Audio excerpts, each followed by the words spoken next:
Muito bom dia a todos vocês que nos acompanham pela Connect TV no Brasil e aqui em Portugal. Hoje o nosso Política em Foco está diretamente de Faro para bater um papo com o embaixador José Stanislau do Amaral, que nos recebe aqui no Consulado Geral do Brasil em Faro para este papo, para conhecer um pouco mais dos trabalhos aqui do consulado e um pouco mais da sua história.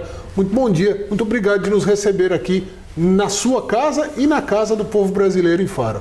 Bom dia, Eus, bom dia a todos os espectadores da Connect TV. O prazer é meu de receber vocês aqui para esse bate-papo, para essa conversa. Embaixador, eu gostaria de começar esse papo. Eu acho que toda pessoa, né, todo brasileiro tem um pouco de curiosidade de saber essa carreira consular, né, essa carreira do Itamaraty, como que é, porque tem um quê de lúdico, de secreto, as pessoas não conhecem muito. Queria que falasse um pouco como é que foi essa opção, essa sua carreira consular. Conta um pouquinho da sua história pra gente. Bom, vamos lá. É interessante. Bom, secreto não tem nada, porque, para começar, a carreira diplomática, né, ela é uma carreira aberta a todos os brasileiros e brasileiras que quiserem fazer por meio de concurso público, né? É uma carreira muito concorrida. E eu fui até diretor do Instituto Rio Branco, que é o órgão encarregado de fazer o processo de seleção dos diplomatas. Isso é um comentário inicial, apenas para dizer que não tem nada aqui, digamos. É uma carreira não muito conhecida, até porque a grande parte da carreira se faz no exterior, mas ela é uma carreira aberta, uma carreira pública, como outra qualquer, e, portanto, eu queria só fazer esse comentário inicial. Mas eu sou de São Paulo, né, de São Paulo capital, e eu desde jovem gostava muito de viajar para o exterior. E sempre gostava muito de línguas estrangeiras, né? Então eu tinha um pouco essa vocação para gostar do exterior. E aí eu começava, e também de política internacional. Mas eu segui uma outra carreira. Eu fiz faculdade de administração de empresas na FGV, lá em São Paulo. E no penúltimo ano eu comecei a ter um pouco esse desejo de prestar o concurso para o Instituto Rio Branco e fazer a carreira diplomática. E eu entrei em 1982. Tinha alguém na família que já tinha seguido a carreira? Não. Eu tenho apenas um irmão, quer dizer, mas como eu sou o irmão mais velho, eu tenho um irmão um ano mais moço que eu, o Rodrigo, que resolveu fazer junto comigo, e nós entramos em anos consecutivos, né? Eu entrei em 82, ele entrou em 81, então ele hoje em dia é embaixador em Trinidad e Tobago, mas então temos só isso, quer dizer, dois irmãos, e que resolvemos fazer, mas sem nenhum antecedente na família, não. E eu resolvi fazer a carreira por um interesse pela vida internacional, pela política internacional. Então, e aí fiz o Rio Branco e fiz a minha carreira toda entre Brasil e exterior, servi em diversos países, né? Apenas para contar um pouco, essa é uma carreira talvez típica de uma pessoa que está na minha idade. Eu tenho 65 anos, já estou no epílogo da minha carreira. É um menino ainda para a carreira. Eu comecei com 24, meu cara, eu tenho 40 anos. Você é um menino com muita história para contar. Então, quer dizer, mas eu já passei, eu já morei. Claro que a nossa base no Brasil é Brasília, né? Onde está o Itamaraty, onde está todo o governo, mas eu já servi, por exemplo, na Argentina, no México. Na Europa eu servi 3 vezes na Suíça, 2 vezes em Genebra, uma delas em Zurique. Eu fui cônsul em Zurique antes de vir para cá. Servi na Dinamarca, servi também na Síria, no auge do conflito, durante a guerra, e servi também na Tunísia. Então, quer dizer, por aí já é uma amostragem bastante, digamos, de países muito diferentes entre si, quer dizer, 2 na América Latina, 4 ou 5 vezes na Europa, esse é meu último posto, provavelmente, e 2 vezes ali no Oriente Médio, norte da África, né? A carreira diplomática é um pouco isso, é você, digamos, servir em diferentes locais, e em cada local que você serve, que você trabalha, você tem uma dupla tarefa. Uma é a de levar o Brasil para aquele país, e a outra, no sentido inverso, é a de levar o conhecimento que você, brasileiro, tem daquele local para as suas autoridades, para o país, né? Então, o diplomata tem essa dupla função. Eu represento o Brasil, mas eu também tenho como responsabilidade digamos, levar para o Brasil as minhas impressões, os meus contatos, as minhas conversas sobre o país em que eu estou. Só uma outra particularidade que eu queria mencionar, que eu acho que vale a pena também mencionar, é que os consulados brasileiros são também normalmente preenchidos por funcionários da carreira diplomática. Né? Nós temos o Serviço Exterior Brasileiro com 3 carreiras. A carreira de diplomatas, a carreira de oficiais de chancelaria e a carreira de assistentes de chancelaria. Mas tanto os postos, as embaixadas, quanto os consulados são preenchidos, os postos são preenchidos por pessoas do Serviço Exterior Brasileiro, e chefiados sempre por diplomatas, né? Uma coisa que nesses tempos, né, de polarização política no mundo inteiro, né, assim, há muitas dificuldades. E as pessoas muitas vezes confundem o que é o governo e o que é o Estado. O Itamaraty, a carreira consular, a carreira como embaixador, é uma carreira de Estado. Quer dizer, não importa, não depende de quem esteja comandando o país, no caso o Brasil, que nós estamos falando aqui, os propósitos e as missões são as mesmas, elas não são tão voláteis quanto a política. A resposta é sim e não. Às vezes é uma área interessante, podia falar aqui durante muito tempo sobre isso. A política externa ela é uma política pública. Eu prefiro primeiro ver uma política pública como outras, como a política econômica, a política de saúde, a política de educação.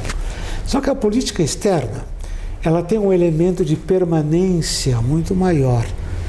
Por quê? Porque ela lida com características, digamos, que são praticamente imutáveis. O Brasil sempre estará na América do Sul. Então, a política externa do Brasil vai ser sempre ditada, digamos, pelo fato de estar ali. Ou seja, a prioridade, muitas vezes, vai estar com os nossos vizinhos e tudo mais. Então, eu acho que isso, quer dizer, o Brasil é um país em desenvolvimento. Ainda não é um país desenvolvido. Então, isso dá também uma outra característica. Determina cursos de ação para o Brasil. Então, quer dizer, é uma política pública com características, digamos, permanentes. Agora, é uma política de Estado no sentido em que nós, diplomatas, estamos sempre a serviço do governo brasileiro, do Estado brasileiro. E há interesses permanentes de política externa que são definidos na Constituição brasileira. Sim. Então, nós temos ali definidas quais são as prioridades de ação para o governo brasileiro, qualquer que seja ele. Agora, é claro que o governo brasileiro, quer dizer, quando há mudança de governo, o Itamaraty reflete essas mudanças também, em algumas orientações, em ênfases, em escolhas. Tudo, quer dizer, é claro que o presidente, o chefe de Estado escolhido pelo eleitor brasileiro, determina também mudanças, mas essas mudanças nunca são totais. Você não pode refundar a nação, você não pode recriar uma política de governo a partir do nada. Ela sempre vai beber nas tradições e também nos preceitos constitucionais. Então, só para resumir, é uma política pública com caráter de permanência muito maior que de outras políticas públicas. Sim. Né? Falando dos trabalhos, né? O senhor assumiu aqui o Consulado-Geral do Brasil em Faro recentemente, mas o senhor vem de outras regiões, de outros países.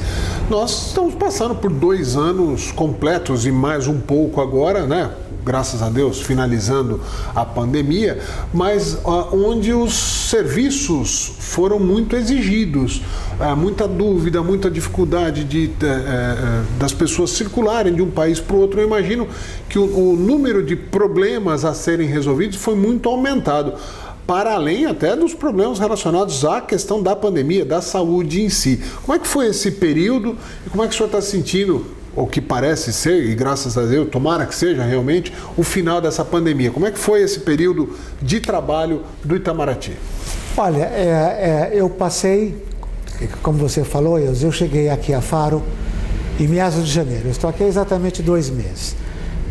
Já no período em que a epidemia parece dar sinais de que vai aos poucos nos deixando. Esperamos que assim seja. Então já é um período muito menos crítico, se aprendeu já muito, houve a campanha de vacinação, então estamos já num processo em que, sobretudo, há mais conhecimento e há mais experiência. Eu peguei o momento mais crítico da pandemia, né, 2020, 2021, no consulado em Zurique. Então eu não vivi o problema aqui em Portugal. E do ponto de vista do Brasil, cada país viveu isso de uma maneira um pouco diferente. O desafio que nós tivemos, sobretudo em 2020, foi o de repatriar vários brasileiros que ficaram de um dia para o outro sem transporte de volta ao Brasil. Isso foi muito evidente aqui em Portugal, porque tanto a TAP quanto as demais companhias que faziam a ligação aérea, acho que a Azul e a outra, deixaram de voar. Eu não sei se na época, eu não estava aqui na época, mas enfim, deixaram de voar para o Brasil, cancelaram os voos. E então muitos brasileiros ficaram aqui sem ter como voltar, às vezes sem recursos. Então o desafio foi o de fretar aviões para que esses brasileiros pudessem voltar ao país, né? Isso foi conduzido basicamente em 2020. Né? Já no ano passado não houve voos de fretamento, né? Então esse foi o principal desafio para nós. Os outros desafios, quer dizer, o cruzamento de fronteiras, as restrições à circulação, não foram problemas só de brasileiros, foram problemas que todos os nacionais de algum país viveu de alguma maneira, porque a grande dificuldade era entender o emaranhado de regras, porque às vezes você podia visitar um determinado país, mas já para o país vizinho, aqui na Europa, por exemplo, as regras eram diferentes. Sim. Mas lá na Suíça esse problema que eu vivi foi muito atenuado, porque a Swiss, que é a empresa que faz a ligação Zurique-São Paulo, deixou de voar apenas um mês, e ela, como pertence à Lufthansa, a Lufthansa também sempre manteve os voos. Então eu não tive lá esse problema de repatriação. Tive sim o problema de esclarecer o brasileiro que queria viajar sobre as regras locais e também aos suíços que queriam ir ao Brasil, as regras vigentes no Brasil. Mas, digamos, tudo isso já foi ultrapassado. Agora, é importante notar também que, ao mesmo tempo que houve esse número grande de dúvidas, houve uma diminuição no número de viagens. Então, diminuiu a demanda de serviço consular. Em todos os postos nós tivemos um número menor de pessoas que procuravam, né? Viajavam aqueles que de fato precisavam. Tinha um motivo importante. O turismo está voltando só agora, né? Nesses 2 anos o turismo, a viagem de turismo diminuiu muito, né? Então eu acho que esse foi o desafio que o governo brasileiro enfrentou no pico da crise epidêmica, mas que agora já está ficando para trás, graças a Deus. Eu acho que Itamaraty respondeu à altura do desafio, repatriando os brasileiros, sobretudo nos locais onde eles ficaram sem opção realmente de voo, de carreira, para poder voltar, né? Quando a gente, quando o mundo entendeu que, olha, está acabando a pandemia, né? Está arrefecendo, a economia vai voltar a circular, acontece uma guerra aqui na Europa, né? Uma invasão russa à Ucrânia, que, polêmicas à parte, opiniões à parte, desestabiliza a economia e, por consequência, também a permanência de brasileiros. Tem muito brasileiro aqui em Portugal, ou muitos brasileiros que estavam na Ucrânia, que estão migrando internamente para a Europa.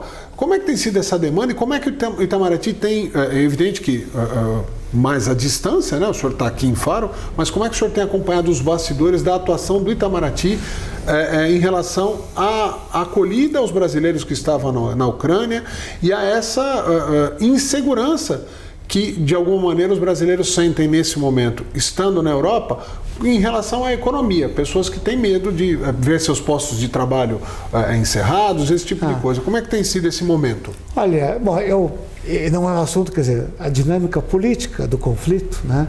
Eu não acompanho de perto, como cônsul aqui em Faro, né? Mas eu acompanho, sim, as notícias do Itamaraty pela imprensa. Eu acho que é preciso desdobrar aí essa questão em vários níveis, né? Uma primeira preocupação do governo brasileiro foi, de novo, repatriar, mandar para o Brasil brasileiros que estavam na Ucrânia e que quiseram voltar. Alguns decidiram permanecer, por motivos os mais variados, até muitas vezes motivos familiares. Mas então nós mandamos um voo que repatriou, não me lembro agora exatamente o número, mas algumas dezenas de brasileiros que estavam na Ucrânia foram por terra para a Polônia e de lá tomaram o avião para o Brasil. Não tenho notícia de um segundo voo, né? Mas até porque continua a haver voos regulares da Europa toda para o Brasil, né? O grande desafio era chegar até os países vizinhos. Eu acho que o problema maior Quer dizer, aí, na verdade, é os próprios ucranianos, né? São 2,5 milhões. Eu vejo números um pouco disparatados, mas os ucranianos que estão tentando vir para cá. Eu vi que Portugal está acolhendo ucranianos. O Brasil adotou uma política de acolhimento humanitário, né, para ucranianos e outras pessoas afetadas. Já tem sido dado pela situação visto humanitário, né? Já tem sido dado, não aqui, mas tem sido dado em embaixadas mais próximas ali ao conflito. Nós aqui não fomos procurados por nenhuma pessoa, mas assim são consulados ou embaixadas mais próximas ali da Ucrânia, né, em países postos brasileiros. Do leste europeu. Mais próximos ali no entorno, né? Quer dizer, então, isso tem sido feito, nós já acolhemos, eu acredito que foram dados quase 100 já vistos humanitários para ingresso no Brasil. Agora, com relação à incerteza, isso não há muito o que nós, quer dizer, possamos fazer, porque é uma incerteza que afeta a todos, a população geral, né? E o número de brasileiros naquela região não é muito elevado, né? E os que estão, os maiores contingentes de brasileiros estão mais na Europa Ocidental, muitos aqui em Portugal, muitos no Reino Unido, na França, que são países que estão relativamente protegidos, pelo menos do conflito em si, do aspecto bélico, né, do conflito, né? Agora, o efeito econômico vai pegar a todos. Aí não tem como, pega a todos, enfim, pega o Brasil, pega toda a Europa e tudo mais, aí é imprevisível. Digamos, são elementos que estão muito além do controle do Itamaraty, ou do Brasil, ou de qualquer um de nós, né? Então, aqui em Faro, outro dia estive visitando, semana passada estive visitando o presidente do Conselho de Irulé, ele estava naquele dia recebendo 48 ucranianos. Ele estava ali às voltas com arrumar alojamento e condições adequadas, né, de estadia para eles. Então, tem chegado aqui em Portugal também esses ucranianos. Eu estou acompanhado um pouco mais por aí. Agora, brasileiros aqui em Faro ou em Portugal de maneira geral ainda não chegou a nós, né? A gente tem visto, né, essa chegada de ucranianos aqui. Meu filho estuda numa escola aqui de Faro e ele comentou já que 3 ou 4 novos alunos vindos da Ucrânia. Então, esse momento é um momento de acolhida mesmo. É uma acolhida humanitária, né? Exatamente, é isso. Como já houve em outros momentos da história europeia, né? Sim. Vamos falar de futuro e aqui do Algarve, né? O senhor com essa missão de desenvolver essas relações entre o Algarve, né, mais especificamente Portugal, mas o Algarve em si, e o Brasil. Quais os pontos de sinergia que o senhor enxerga, aonde os brasileiros e os algarvios, né, os portugueses do sul aqui, têm mais chances de se encontrar e criar relações mais prósperas, sejam elas econômicas, culturais, de turismo mesmo. No Brasil, por incrível que pareça, muito pouca gente conhece o Algarve. Quando você fala de turismo, tem que meio que explicar. Queria a sua opinião dessa região aqui, dessa possível sinergia com o Brasil. Bom, eu sou um recém-chegado, né, Elza? Então ainda o meu conhecimento ainda é baseado em 2 meses, mas nesses 2 meses que eu estou aqui, eu já circulei bastante, conversei com muita gente, com empresários, com os presidentes dos conselhos das principais cidades, né, dos principais conselhos aqui. Eu posso dizer algumas coisas. Primeiro, é sempre bom lembrar que nós temos em Portugal, evidentemente, a Embaixada em Lisboa e temos 3 consulados. Um no Porto, que pega todos ali os distritos do norte do país, o de Lisboa, que pega Lisboa e os distritos do centro do país, e o de Faro, que é um consulado relativamente recente, tem 11 anos de vida, é o caçula dos consulados, e que nós temos jurisdição, nós somos responsáveis por todo o Alentejo, então nós pegamos os distritos de Beja, de Évora, além do distrito de Faro, que é o chamado Algarve. O Algarve, só para explicar para o brasileiro, o Algarve é o nome de uma região, mas ele não tem uma correspondência política, né? É o nome tradicional aqui do sul de Portugal, mas do ponto de vista político é o distrito de Faro, com seus diversos conselhos. Eu estou dizendo isso porque o Algarve tem essa dimensão. Bom, então nós estamos aqui, de fato, como você falou, numa reunião que não faz parte do roteiro tradicional para o brasileiro quando ele visita Portugal. Até porque também, primeiro, é uma região que ela é a região menos densamente povoada do país, sobretudo o Alentejo, que é uma região de campo, né, de fazendas e tudo. E, ou digamos, as principais atividades econômicas, as cidades maiores do país estão entre Lisboa e o Porto. Então, e do ponto de vista turístico, toda a parte mais histórica de Portugal, os principais monumentos e museus, tudo estão, de fato, em Lisboa, no Porto ou entre as duas cidades, Coimbra, Guimarães e por aí vai. O turismo do Algarve, e que é uma atividade aqui crucial, como você sabe, né? Aliás, o Algarve é o responsável pela maior parte das receitas de turismo do país como um todo. Sim. É um turismo muito concentrado, primeiro, numa época do ano, no verão. Há turismo o ano todo, mas ele é fortemente concentrado nos meses de junho a setembro. E ele é muito feito em torno do que a região oferece, ou seja, praias, um litoral esplêndido, maravilhoso, né? Boa comida, uma hospitalidade extraordinária, uma infraestrutura muito diversificada e tudo mais. Para o brasileiro, esse tipo de oferta, né, quer dizer, para o brasileiro que gosta do turismo de praia, ele encontrará praias também do próprio país. Então, quer dizer, o brasileiro, quando vem para Portugal, ele não procura como, digamos assim, como primeira opção o Algarve. Ele vai primeiro para o norte do país ou para Lisboa. O brasileiro que vem para cá normalmente vem, estou falando do turista, né? Não do que vem morar. Sim. Ele vem normalmente numa segunda, numa terceira ou numa quarta viagem a Portugal. Então agora me falta conhecer o Algarve. Então eu vou conhecer o Algarve, né? Então essa é a primeira coisa. Agora, nós temos aqui uma quantidade de brasileiros residentes bastante grande. Eu vi que é a segunda maior, na verdade. Eu li recentemente que seria a segunda maior, só perde para a região de Lisboa. Aqui é grande. Nós não temos esse número, digamos, muito preciso. Sim. Mas é grande aqui, e nós somos a maior comunidade de estrangeiros aqui no Algarve, por um motivo simples também de explicar. Como eu falei, quer dizer, o Algarve depende muito das atividades de turismo, essencialmente hotéis, restaurantes, que são atividades intensivas em mão de obra. Sim. E Portugal tem necessidade dessa mão de obra, normalmente são jovens, né? E aí o brasileiro se coloca como uma alternativa, como uma opção natural. Em primeiro lugar, claro, pelo conhecimento da língua. E também porque muitos têm grande capacidade, são reconhecidos aqui como pessoas com qualificação, né? Muitos vêm aqui até estudar na Universidade do Algarve, cujo reitor eu vou visitar agora nos próximos dias.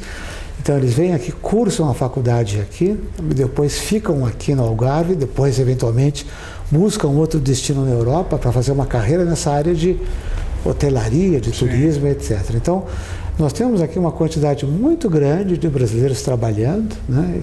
No hotel mesmo, eu estou ainda em hotel, ainda não mudei para residência. No hotel onde eu estou, grande parte dos funcionários é de brasileiros, muito jovens. E o que eu noto é que vem de diferentes regiões do Brasil. É interessante.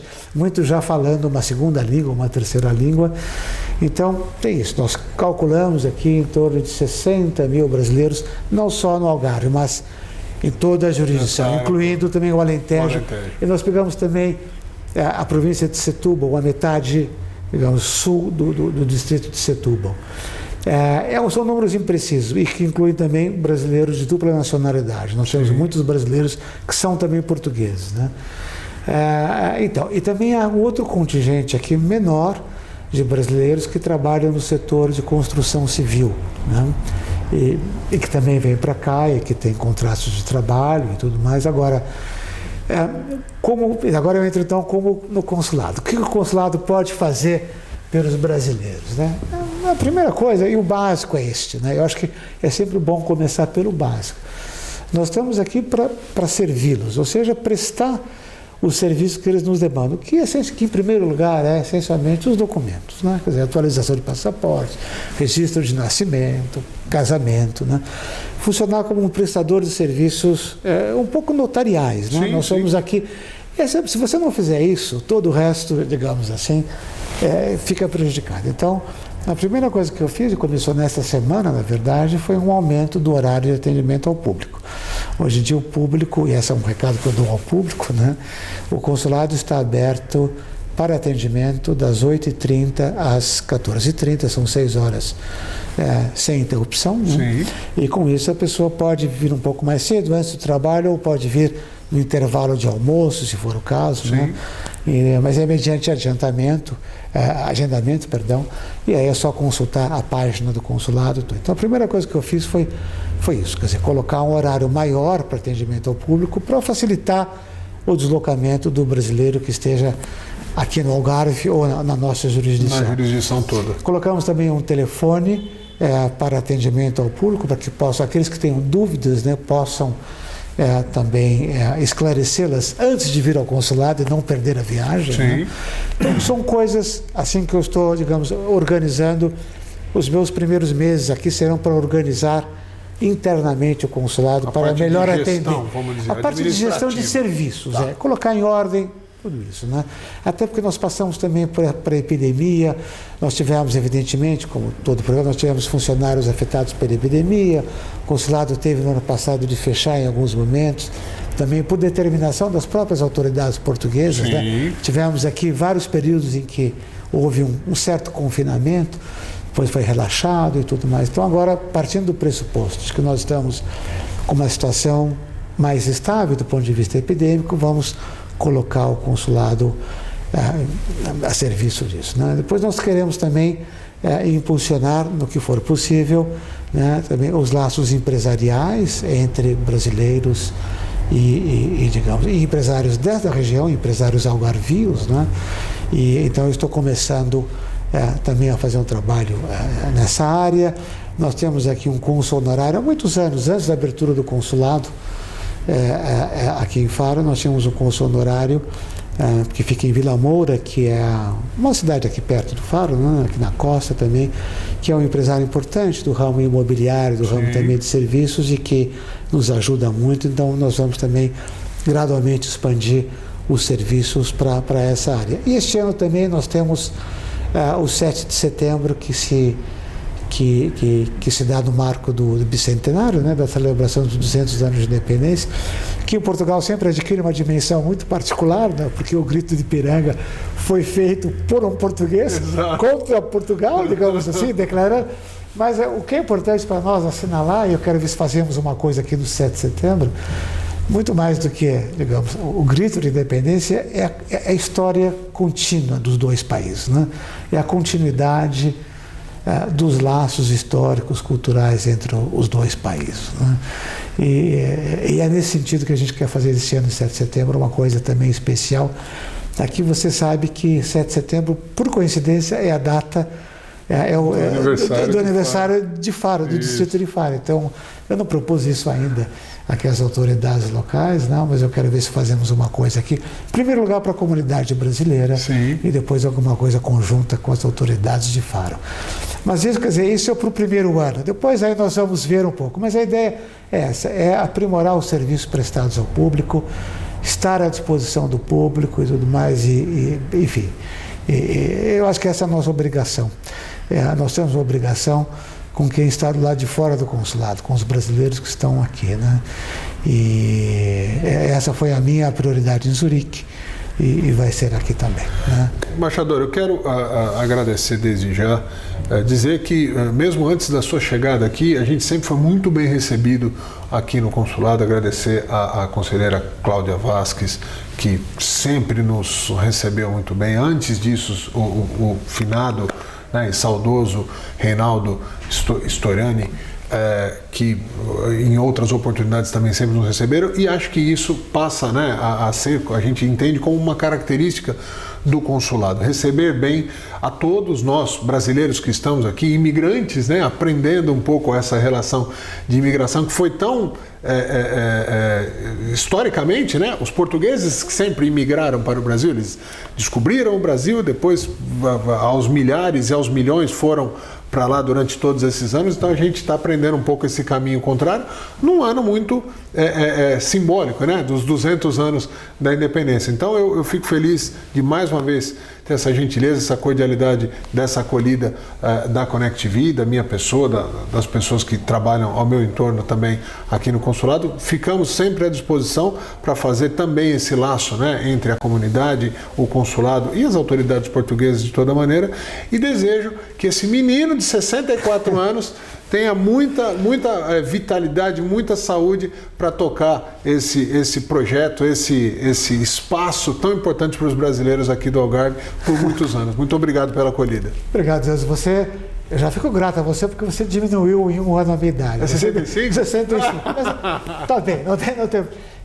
Quando você diz que você foi recebido aqui muito bem pelos meus antecessores, e que essa é uma característica do consulado de Faro, não é só do consulado em Faro, essa é uma característica do Itamaraty de maneira geral, porque é um serviço profissional.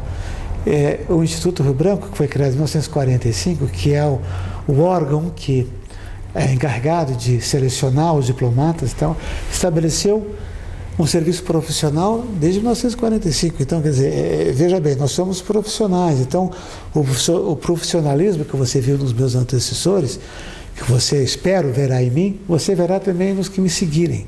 Entende? Porque é uma característica do Ministério das Relações Exteriores, conhecido como Itamaraty, e que é uma característica, na verdade, e uma coisa boa, é um ativo que o Brasil tem na mão, é o serviço exterior brasileiro, tá? Obrigado mais uma vez. Muito obrigado mais uma vez. Vocês, todos que acompanham a ConnectV, continuem conectados com a gente. Até a próxima semana com mais um Política em Foco.